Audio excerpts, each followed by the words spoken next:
유시민 작가는 이재명 대통령을 오만한 권력자라며 강하게 비판했는데요. 여권 내부를 흔드는 정치적 발언으로 분석됩니다. 계속되는 진보 진영의 분열이 가져올 치명적인 타격은 무엇일지 짚어보겠습니다. 이전에 매블쇼나 뉴스공장에서 했던 발언들보다도 훨씬 셌습니다. 근데 제가 중요하게 생각하는 것은 내용도 내용이지만 항상 형식입니다. 예. 아무리 바른 말이라고 하더라도 그 말의 형식이란 게 있고 말의 타이밍이란 게 있습니다. 근데 그런 것들을 생각해 봤을 때 아쉬운 점이 없지는 않죠. 그리고 장인수 이명수 기자가 사실상 유시민 작가의 이야기를 경청하는 모드로 하고 있었는데 아마 첫 번째 인터뷰라서 그렇고 나중에 혹시 유시민 작가 저희 매봉쇼에서 모시면 제가 동의하지 않는 그런 내용에 대해서는 같이 또 토론을 해보고 논쟁도 펼치고 그런 모습이 더욱더 건전하고 설득력이 있지 않을까 그런 생각을 했습니다. 그래서 어찌됐든 왜 이런 상황까지 왔을까라고 생각을 해보면 유시민 작가가 갑자기 저러는 건 아니잖아요. 제가 볼 때는 뭐 여러 가지 이야기들을 하는데 근데 내가 말씀드렸지만 내용과 형식을 좀 별개로 봐야 되는데 형식의 부적절함은 없진 않았어요. 너무 세게 얘기했습니다. 너무 세게 이야기했다는 건 뭐냐면 우리가 뭐 여기 지금 결혼하신 분들 많으시잖아요. 네, 우리가 부부싸움을 할 때도 어느 정도 화해가 될 정도의 여지를 남겨놓고 싸워야지 끝까지 가면 이혼을 할 수밖에 없잖아요. 그런 겁니다. 말의 형식이란 것은 화해를 전제로 그 여지를 남겨놓고 해야 되는 것인데 엊그저께 유시민 작가는 너무 날이 너무 서 있었다. 날이 너무 서 있었고 그 너무 선 날이 오히려 내용을 좀 지배하는 그런 면이 없지 않았는데 이재명 대통령에 대한 열렬한 지지를 하다가 지지를 거둬야겠다, 철회해야겠다, 난 이제 이재명이 싫어 이렇게 얘기하시는 분들 꽤 있습니다. 꽤 있는데 제가 드리고 싶은 말씀은 뭐냐면 지금 대안이 없습니다. 대안이 없고 그렇다면 민주진영이 이렇게 분열되고 서로 싸우게 되면 결국에는 이것은 한동훈 좋은 일이 된다. 오세훈은 서울시장직 떨어지고 다음 대선 못 나갈 겁니다. 제가 계속해서 그렇게 말씀을 드렸는데 그게 현실화되고 있고 그렇다면 이제 지금 조중동은 장동혁을 잡아 끌어내리려고 합심해서 조중동 보수 언론들이 합작 공작을 하고 있다라고 저는 생각을 하는데 이렇게 되면 결국에 한동훈이 국민의힘을 차지하고 다음 대선에 나올 확률이 크고 빠르게는 내년에 국민의힘의 당대표가 바뀔 가능성이 있죠. 합종 연행이 있을 것이고 여기에는 아마 오늘 이준석이 개혁신당 당대표 사퇴했잖아요. 그거를 뭐 또 조선일보에 미리 흘려가지고 본인의 개혁신당 당대표 사퇴가 무슨 단독 기사 나올 일은 아닌데 그냥 제가 느끼기에는 소스를 흘려줬구나. 이슈를 만들려고 한 거구나라는 생각이 있는데 어찌됐든 이준석과 한동훈이 손을 잡게 되고 보수 언론들이 이 사람들을 커버를 치게 되면 굉장히 복잡한 상황이 온다. 결국에 지금 내부의 분열은 그 사람들 좋은 일이고 그 사람들 좋은 일이 혹여나 다음 총선이나 대선에서 현실화가 되면 윤석열, 김건희는 사면 복권이 되겠죠. 제가 농담이 아니라 김건희 출마할 것 같다고 말씀드렸잖아요. 당장 내일 일산에서 국민의힘 연찬회를 하는데 박근혜가 국민의힘 연찬회에 등장하고 다음 주에는 국민의힘 행사에 이명박이 등장한다고 합니다. 심상치 않습니다. 국민의힘 세력은 아무것도 안 하고 가만히 있어도 40%씩 나오는 집단이에요. 민주진영과 다릅니다. 지난해 이재명 대통령이 당선됐을 때 49%, 50%를 못 넘겼잖아요. 내란 전국에서 일방적인 투표가 될 것 같지만 그렇지 않습니다. 이준석과 김문수의 득표율을 합치면 50%가 넘었고 이런 식으로 간다면 총선 필패는 물론이고 정권을 넘겨주는 것은 100%죠. 유시민은 언론은 아니잖아요. 솔직히 아직도 굉장히 활동하고 이러는 사람이잖아요. 그러니까 저는 이게 원로로서 얘기한 게 아니라 정말 본인이 지금 얘기하는 게 평론의 단계를 넘어 지금 정치하고 계시는 중이에요. 난 지지율을 떨어뜨리겠다, 단기간에. 제 말 좀 이런 겁니다. 원로 지식인 또는 원로 우리 사회에 이제 어르신들이 이렇게 하시는 발언으로서 우리가 이제 판단하면 되는 거죠. 그분들이 책임을 지는 건 아니지 않습니까? 네. 근데 유시민 작가는 실제로 수없이 많은 팬을 데리고 있고 어제 그 인터뷰도 60만 회 이상의 조회수가 이렇게 나는 걸 보면 영향력이 막강한 만큼 저는 책임도 있어야 한다. 그것은 미디어 쪽이든 언론 쪽이든 아니면 비평가 평론가의 영역이든 그럼 그 책임의 영역에서는 사실 본인이 그 비판의 대상인 사람에게 어떤 영향이 있는지를 충분히 생각할 거란 말이에요. 그러면 저는 이렇게 이제 느꼈죠. 이거 민주당의 원래 지지층을 흔들어서 분열을 시켜놓고 네. 실제로 지지율이 떨어진 것은 중도층의 이탈이었어요. 네. 최근 들어서는 이제 양태가 바뀌고 있어요. 전당대회 끝나고 나서는 민주당 내에도 한 40%, 45%가 이제 이재명 쪽으로 이렇게 있는 것을 더 흔들어 놓는. 네. 쉽게 그러면 이재명 대통령의 이제 지지 기반을 약화시키는 거죠. 요거 하나. 중도 확장을 약화시키고. 약화시키고. 근데 중도는 이미 부동산이나 여러 가지 이제 정책 때문에 흔들리고 있지 않습니까? 네. 요걸 절묘하게 활용해서 이재명을 더 흔들어 버리자. 지금 그러고. 근데 그러면 안 있어요. 되잖아요라는 이제 제가 말씀을 드리는 거지. 왜, 네. 뭐 순진한 질문하고 있느냐. 이제 이런 게 아니라는 거죠. 왜냐하면 저는요, 이게요.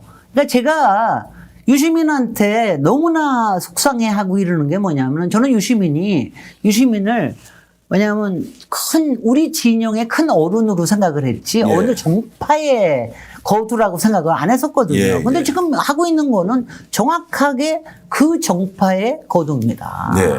그 정파의 거두고 지금 당장은 조국 혁신당이나 문파나 솔직히 지금 센터가 없잖아요. 예. 뭐 원내에도 누가 있습니까? 센터가 없잖아요. 그러니까 유시민이 바깥에서 내가 센터 역할을 해주는 거죠. 네. 그렇게 해서 흔드는 거죠. 그러니까 이재명 대통령의 작전 두 가지, 그러니까 중도로 넘어가려고 하는 거, 또 확장하려고 하는 거가 저거는 그야말로 무가치한 것까지는 아니고 저거는 별로 영향력이 없을 것이다. 그거 흔들고. 그 다음에 우리 쪽에 견고한, 나를 지지하는 이쪽은, 지금 이상해. 대통령 이상해. 그러니까 저거 하지 마. 이거 두 가지를 같이 흔드는 거지. 이건 정파에. 이건 뭐냐면 지금 유시민은요, 의원이나, 당대표나 이런 이름을 안 했을 뿐이지, 정확하게 문파 플러스 조국 혁신당의 정치적인 센터입니다. 네. 그 사람의 정치적인 이익이 그렇다는데 어떡합니까? 유시민 장관은 계속 이렇게 할 것 같습니까? 계속. 그럼요. 비판적 시각을 유지하고. 저는 그럴 거라고 보고요. 네. 제가 정말 제가 혹시 여러분들께 제가 이렇게 저렇게 대범하게 얘기해 화도 안 내고 막 예. 이렇게 생각하신다 그러면은 이렇습니다. 제가 솔직히는 2월 달부터 너무 괴로워했어요. 그 정말 유시민의 이 행태에 대해서 어떻게 이럴 수가 막 분노와 막 저도 막 증오와 뭐 하다가 저도 애도의 5단계를 거쳤어요. 이건 어쩔 수가 없는 거다. 저 사람은 자기의 이익에 따라 저렇게 하고 있기 때문에 내가 어떻게 할 수가 없다. 나는 여기에 대응할 수밖에 없다. 대응을 한다라는 건 이번 전당대회에서 여하튼 간에 어떤 상황이든 그걸 이겨내고 김민석 당대표를 만들고 그다음에 지금부터는 정책으로 승부해가지고 이재명 대통령의 지지율을 견인해서 올리고 이렇게 하는 수밖에 여기에서 만약 이재명 대통령의 지지율이 좀 올라가잖아요. 올라가면 저렇게 못 나옵니다. 네. 지금 다른 방법 없어요. 지금요. 지금 저렇게 나온 이유는 40%까지 지금 떨어졌기 때문에 저러는 거예요. 지금 이제 저쪽에도 마찬가지. 지금 와가지고 밟자라는 거거든요. 30 밑으로 떨어지면 우리 말 들을 거야. 예. 이 얘기 할 거라고 저는 생각합니다. 근데 그런 상황이 오기 전에 대통령이 이제 청와대 출입 기자들 상대로는 기자회견 같은 걸 하지 않습니까? 네. 그러면 이제 우리 실제로 시장이라는 것이 이제 정치 시장이 레거시 미디어가 있고 또 뉴미디어 쪽은 유튜버가 있으면 네. 다 모여서 실제 궁금한 거 다 물어봐라. 내가 좀 진솔하게 다 이야기를 하겠다라고 하면서 이게 오해가 또 다른 오해를 낳으면서 계속 대통령 공격을 할 경우에 네. 방어를 결국 제3자가 할 수 있는 게 아니라면 네. 대통령이 청와대 출입 기자 만나서 기자간담회를 하듯이 뉴미디어 쪽에 있는 유튜버들을 다 불러놓고 예를 들어서 이런 형식으로 대화를 한다든지 이렇게가 좀 이야기를 좀 솔직담백하게 다 좀 털어놔버리면 어떨까요? 저는 그게 긁어부스럼일 거라고 생각을 하는데 그래요? 왜냐면 제가 얘기하는 뜻은 이래요.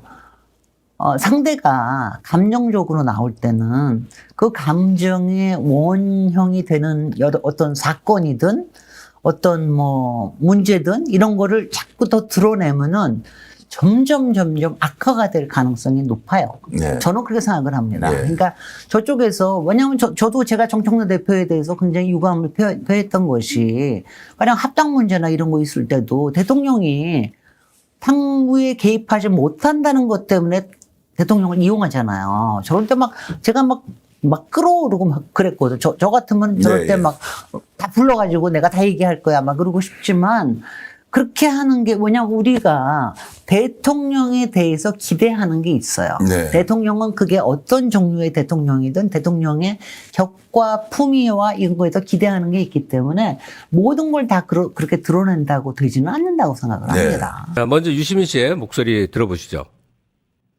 조만간에 비극적인 결과를 맞을 것이다, 윤석열은. 이렇게 제가 쭉 얘기를 했습니다. 예. 이재명 대통령도 자신의 집권연합을 스스로 해체하고 있어요. 지금 이미 반면 해체됐고요. 계속 해체하고 있습니다. 근데 지금 이재명 대통령은 내란 극복 정치연합으로 모든 진보개혁 진영이 다 결속해서 49%를 얻었습니다. 그게 자신의 기반이에요. 이거를 스스로 해체해왔습니다, 지금까지. 그리고 이번 전당대회에서 확인된 것은 민주당 당원들도 반을 잃은 거예요, 지금. 그죠. 지금 이재명 대통령의 모습은 권력자의 모습이에요. 그것도 굉장히 오만한 권력자예요. 예, 어떤 주장이죠? 네네네. 논평이라기보다 그냥 내가 이렇게 느낀다 하는 주장이에요. 그 주장이 꽤 이제 힘을 실을 수 있는 사회적 신망이 있는 사람이 현직 대통령을 향해서 너를 대통령 만들어준 이 집권 진보연합 세력이라고 표현했는데 이거 막 깨부수고 있다. 아주 오만한 권력자다. 이렇게 얘기해버리면 사실은 저 사람이 저렇게 말할 때는 근거가 있지 않겠어? 무슨 문제가 있는 거구나. 동화될 사람도 많단 말이에요. 네. 지금 이 발언 어떻게 들으셨어요? 저는 우선 유시민 작가께서 오만하다는 말씀을 굉장히 많이 하셨고 오만한 권력자의 모습을 보인다는 네. 요지의 얘기죠. 저는 이번 전당대회가 물론 과거의 전당대회를 제가 그렇게 집중해서 본 적이 없지만 이번 전당대회만큼 치열했던 적이 있었나라는 생각이 들었는데 결국에는 민주당원분들께서 한 달 넘게 정말 치열하게 경쟁하고 싸워서 이재명 정부에 힘을 실어주자라는 어떤 김민석 후보의 선택을 했단 말이에요. 네. 그럼 이런 치열했던 민주당원들에 대한 선택에 대해서 이건 비하하는 거 아닌가? 라는 생각이 들어서 오히려 지금 누가 오만한 얘기를 하고 있는가, 오만한 모습을 보이고 있는가에 대해서 의문점이 생겼어요. 그러니까 오만한 권력자라면 이렇게 치열한 경쟁이 전당대회 경쟁이 어떻게 벌어졌겠느냐. 그것도 있지만 식으로 밀어붙였겠지. 어쨌든 민주당원들이 정말 치열하게 이 한 달 넘게 이 전당대회를 치렀고 그 결과를 도출해냈어요. 그렇다라고 한다면 이 과정에 대해서도 너무 의미가 있었고 이 결과에 대해서도 승복을 하고 인정을 해야 되는데 이게 그냥 막 날로 먹은 전당대회가 아니잖아요. 네. 너무너무 치열했잖아요. 그런데도 지금 민주당이 해체되고 있고 정말 대통령이 오만하다고 얘기하는 것은 이 민주당원들의 선택이 있어서 약간 비하하는 거 아닌가? 라는 생각이 들었어요. 얼마나 네. 치열하고 간절하게 싸워서 결국에는 이재명 정부에 힘을 좀 실어주자라는 선택을 했는데 그 수십만의 선택에 대해서 너무 쉽게 말씀하시는 거 아닌가라는 생각이 좀 들었다. 그래서 윤석열과 다를 바 없다고 비교하는 내용도 많이 있잖아요. 그건 네. 어떻게 생각하세요? 그거는 이제 작가님께서 마음이 많이 상하셔서 한 말이 아닐까. 왜냐하면 이렇게까지 공개적으로 모든 회의를 하고 언제 출근하고 얼마나 일을 열심히 하고 이 모든 것들을 알고 있는데 누구처럼 밤마다 술을 마시거나 출근을 하지 않거나 아니면 부인이 문제가 많거나 뭐 기타 등등등 뭔가 사고를 외교를 나가서 사고를 치거나 단 하나도 똑같은 게 없는데 그렇게 비교하는 거는 그냥 대통령의 직업이었다는 거 말고는 제 눈에는 하나도 비슷한 게 없거든요. 그래서 이거는 그냥 그분의 아주 주관적인 생각일 뿐이다. 라는 생각이 그러니까 들었어요. 대통령이 오만하고 무슨 하여간 민주정을 해체하려고 들고 등등 얘기하려면 왜 무엇 때문에 그런지 근거를 그쵸. 얘기해야 되잖아요. 네. 근데 저도 2시간짜리를 다 들었는데 그 근거는 한마디로 요약하면 대통령이 왜 당을 장악하려 하느냐. 네. 이건 왕정에서나 벌어지는 일이다 하는데 저도 잠깐 의견을 얘기하면 네. 그 대통령 제도를 가진 나라가 지구상에 꽤 많이 있거든요. 근데 이 세상에 어떤 대통령제를 말하는 건가? 그러니까 당과 집권당과 대통령이 거의 뭐랄까 힘 대 힘의 관계에서 대등하고 별개처럼 노는 그 모습을 한 번 시도했던 기억이 있거든요. 노무현 정부 때요. 네. 그랬더니 정부에 문제가 있을 때마다 집권당이 보조를 해주는 게 아니라 너나 없이 치고 나와갖고 지지율 20%대를 계속 유지하다가 굉장히 어렵게 돼버렸거든요. 네. 그러니까 도대체 어떤 민주주의, 어떤 대통령제를 원하는지는 모르겠는데 제가 이해하고 있는 많은 경우는 대통령이라는 정점을 축으로 두 개의 축, 내각이라는 하나의 축, 집권 당이라는 하나의 축, 이 두 축이 대통령을 떠받치면서 국정을 이끌어가고 여기에 대한 견제나 비판은 야당에서 하는 몫인데 네. 집권당이 그런 견제라든가 뭐 비판을 해야 올바른 정당 민주주의라고 생각하는 건가? 하여튼 어디서 그런 게 혼란스러우셨다. 존재했는지 네. 이해가 안 가서 네. 계속 그러는 건데 그다음에 심정적인 부분 있잖아요. 그 유시민 씨가 이제 대통령이 나를 싫어하는 것 같다. 왜 그러냐? 그랬더니 나에 대한 공격은 아무래도 청와대 의중을 반영한 것 같은데 네. 자기 비판하는 사람들. 네.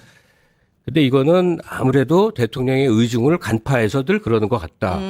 그럼 저도 어느 순간 비교적 최근이지만 유시민 씨에 대해서 되게 비판적으로 됐는데 나는 청와대에서 그런 연락 받은 적 없거든요. 근데 저는 저는 뭐 직관적으로 이렇게 생각해 봅니다. 누군가를 좋아하는 데는 예. 사실 이유가 없을 수 있어요. 예. 그냥 좋을 수 있는데 누군가가 싫어지는 데는 전 분명히 이유가 존재할 거라고 생각하거든요. 뭐 공기가 이상하다라든지 그런 공기가 이상하면 그 공기를 이상하게 만든 원인이 분명히 존재할 것이다. 예. 그래서 처음부터는 아니었지만 만약에 싫어하신다면 그 이유가 있을 것이고 그 이유는 우리 모두가 알고 있지 않을까. 왜냐하면 정부 초기부터 어쨌든 힘을 실어주는 것보다는 비판하고 견제하고 흔드는 데 더 목소리를 냈기 때문에 예. 그거를 좀 절충하려는 시도가 있었지만 그거를 이제 어쨌든 유 작가님께서는 좀 거부하셨던 것 같고 그러다 보니까 당연히 예, 좋아하는 것 아니 근데 발언의 시차를 우리가 잘 따져봐야 되는데 네. 매불쇼에서 처음 초기에 했던 발언은 그거예요. 대통령이 국가의 중요한 사항에 대해서 나한테 한 번도 문의한 적이 없다. 이 첫째예요. 네. 아니 이 세상에 어떤 사람이 국정을 운영하는 대통령이 왜 나한테 안 물어봐? 이거 굉장히 이상한 거거든요. 네. 자신이 명망이 높은 사람이라고 스스로 생각하는지는 모르지만 하여튼 그 공직에 있지 않는 개인이 왜 나한테 안 물어봐라고 그 다음번 발언이 바로 지금처럼 대통령이 나를 싫어하는 것 같아 이런 거거든요. 자, 김민석 당대표는 그러면 어떤 포지션을 취하고 있느냐? 지금 유시민 씨가 문제라고 한 바로 그 점. 네. 그 점을 아예 내세웠어요. 뭐냐면 개혁 중도 보수 대대적 영입을 해서 대통합 추진단을 만들겠다. 네. 그러니까 중도 보수로 아예 가겠다는 거예요. 이거는 그러니까 유시민 씨가 경고하고 문제 있다는 행동에 대해서 아니 난 이대로 갈 거야. 지금 네. 이 발언이 어떻게 생각하세요? 중도 보수를 품지 않으면 어떻게 정권을 재창출할 수 있죠? 과거의 민주당하고는 전혀 다른 저는 당이여야지 된다고 생각하거든요. 예. 그렇기 때문에 이게 합쳐질 수 없을 것 같다는 이 원팀이 될 수도 없겠다는 생각을 하는 거예요. 그 비주류에 속하신 분들도 만약에 중도 보수의 대대적인 영입이라든지 중도 보수를 확장하는 거에 동의하시면 또 함께 하는 것이고 그게 아니라면 이제 결국에는 조금은 다른 길을 갈 수밖에 없겠다. 저는 이 방향이 저도 맞다고 생각합니다. 예. 이재명 대통령을 향해 비극적 결말을 들먹인 유시민 작가의 독설이 민주당을 경악하게 만들었습니다. 국정 운영을 왜 나한테 안 물어보냐며 투정을 부리더니 정권의 지지층까지 흔들려고 하는데요. 오만한 지식인의 훈수 정치질에 분노할 수밖에 없는 이유입니다. 이 영상에 공감하셨다면 구독과 좋아요 부탁드립니다.